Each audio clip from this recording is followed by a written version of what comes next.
Hola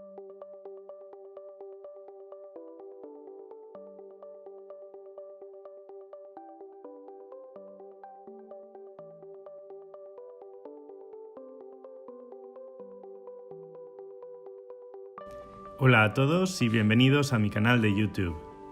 En él iré subiendo vídeos de proceso, en los que intentaré explicar cómo trabajo. Además, os iré contando trucos y técnicas según se me vayan ocurriendo. Y dicho esto, empezamos.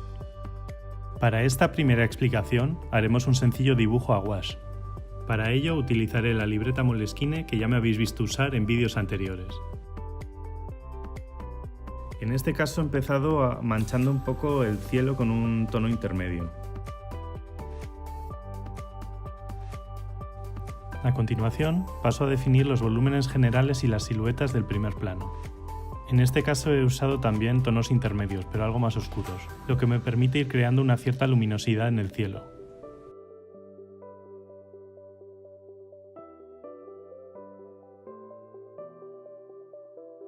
Una vez manchada toda la superficie del dibujo, redefino algunas siluetas y ajusto algunas masas de color.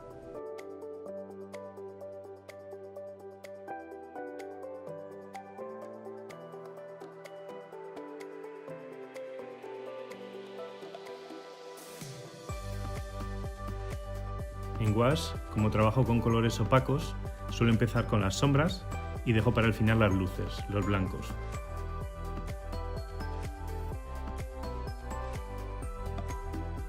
Una cosa que habréis notado con respecto a vídeos anteriores es como en este caso he usado cinta de carrocero azul.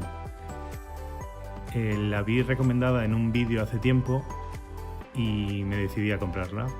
Es para superficies delicadas y la verdad es que se retira mucho más fácilmente que la normal, con lo que evitaréis romper el papel. Una de las dificultades del gouache es ver cómo cambia el color de cuando lo aplicas de forma húmeda a cuando se seca. Por eso recomiendo que limitéis el uso de agua y que, en cambio, utilicéis bastante cantidad de pintura.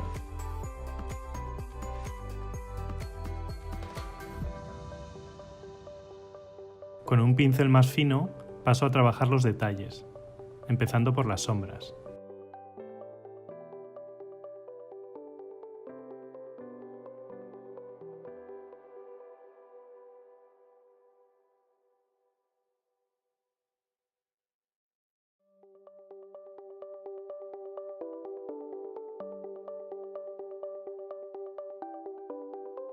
Como vais a ir viendo, como me gusta trabajar de oscuro a claro, voy a tener que ir repasando ciertas zonas hasta conseguir la luz que me interesa.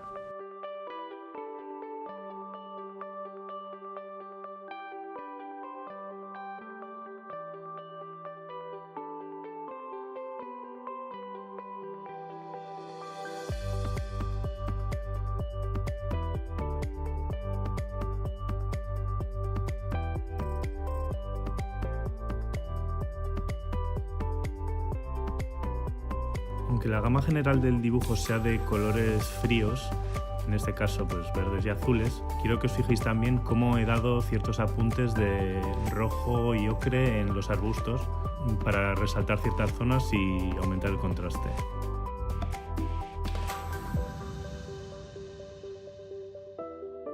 Para la zona más clara de las nubes podía haber dejado el papel sin pintar.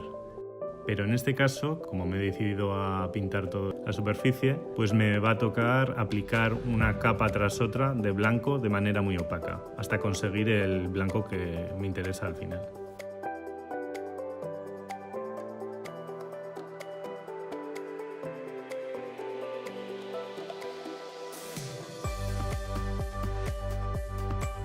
Para terminar, añadimos un poco de fijador para gouache. Y nada más, así ha quedado nuestra Villa Atlante de hoy. Os invito a dar a like o dejar un comentario si el vídeo os ha gustado. No olvidéis suscribiros al canal y nos vemos en el próximo vídeo.